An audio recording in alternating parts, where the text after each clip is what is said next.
Our hope is always that on draft night, from the time someone pulls into the parking lot, that it feels like a huge NFL draft production.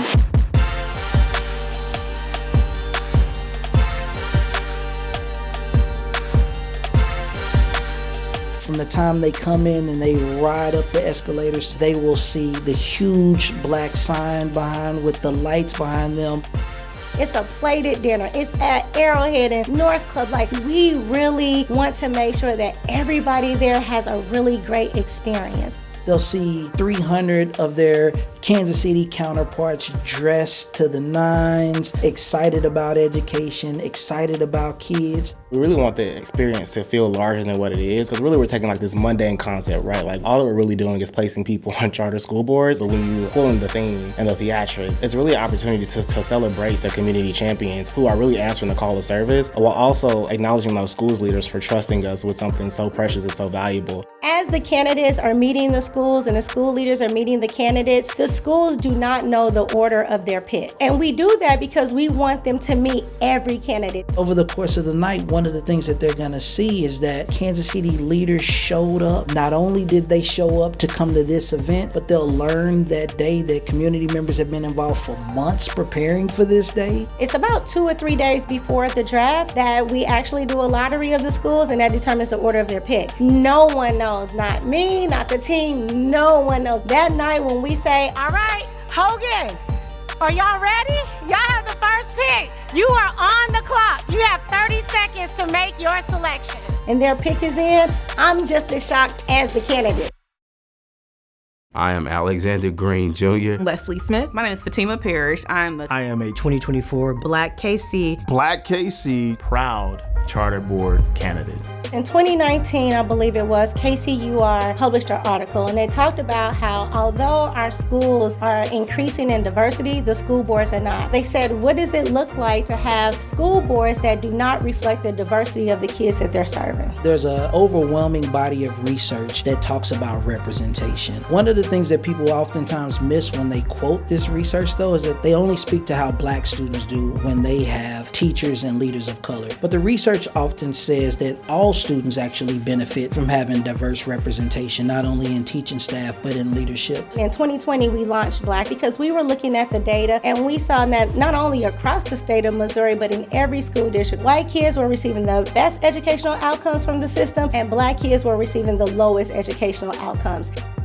I want to be that example for the kids within the charter schools, and I want to be a part of making the decisions that will shape their education and their futures. I think we underestimate the power of opportunity. We underestimate the power of positive influence. We underestimate the power of mentorship. I've always had a passion for working with children and families, so when I discovered it, I knew I wanted to be a part of it. I was not a great student. I think that actually helps me in this situation because I feel like I can relate to more of the students that need that help. Community and connectivity with those around you and that support system. I wanted to make a bigger, broader impact on the community.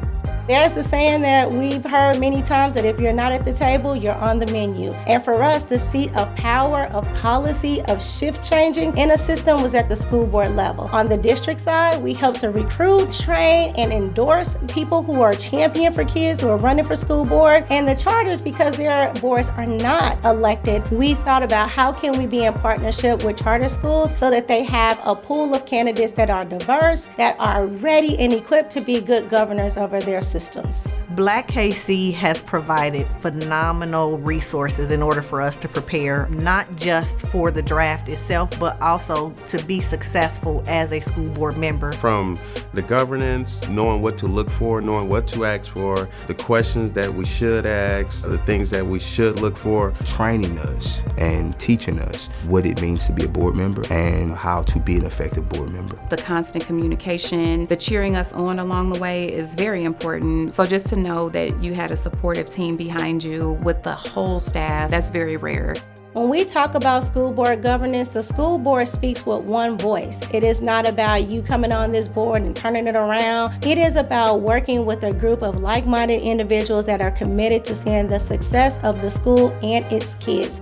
I think it is criminal and even malpractice to begin prescribing solutions for issues you know nothing about. But oftentimes we put people in leadership, particularly in education, and ask them to solve for problems they've done nothing to fully understand yet. Our hope is that it sets the tone for what this is. This is not your typical education event.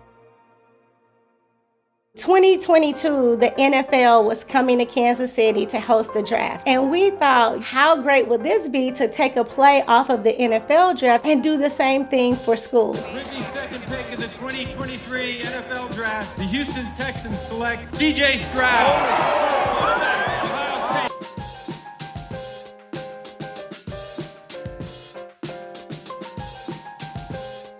Obviously, we're not as large as the NFL, so we couldn't capitalize on all of the pomp and circumstance and decorations, but the spirit and the excitement of the draft. So we called it the Charter School Board Draft. There are 20 different charter LEAs in Kansas City. We reached out and said, hey, if you're looking for school board members, well, we will create the pool of candidates. We will spend 3 months coaching, developing, and positioning them so that they can become great leaders. Would you like to sign up? And 12 did our first year.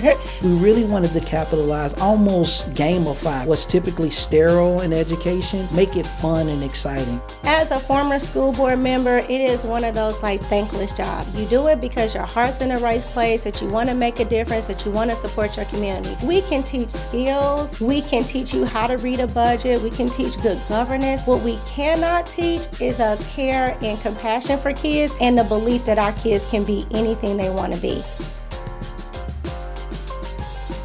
Our pick for Hogan Preparatory Academy is Joel Ritchie. Joe graduated from Hogan. It was Bishop Hogan at the time, and he was equally as excited at the possibility of serving at the school he came from as the school was at recruiting him. The importance of primary education and secondary education cannot be overstated. To whatever extent I can assist in giving my lived experience, my professional experience, it is incumbent upon me to do that, and that's what I plan on doing. The last draft, we tried to get Joe Ritchie to join. He had a case that wouldn't allow him to participate in the draft, and I'm glad it happened that way because he was able to come back this year, and he ultimately became the #1 draft pick this year. I'm feeling overexcited, and I cannot wait to start putting a thumbprint on my alma mater, which is Bishop Hogan and Hogan Prep Academy.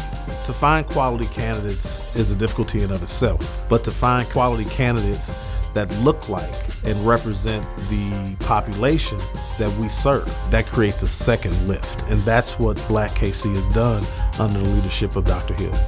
It's really kind of cool to see Black KC grow and change and evolve, not only to meet the needs of the leaders that they're wanting to place on the boards, but also the leaders of the school and what we need. To me, what success would look like is that we don't have to do this, that we've reached a point in Kansas City where we have the collaboration necessary to improve academic outcomes for our kids, and that we don't have to do this. And that's not to say that I think Black KC needs to go away, but my hope is that 10 years down the road, we're doing some other new and exciting idea, and we're not still addressing the same thing. When I went back into the schools as a guidance counselor and I realized that every kid was not getting the same quality level of education that I received, I said, man, if not for that, where would I be? And so every day I come and do this work, and every day I push on the system because there is some little girl like me who has big dreams, but needs help getting there. And so I wanted to stand in the gap to say, you can do it, we can help you, and we will continue to push and support a system so that it serves you well.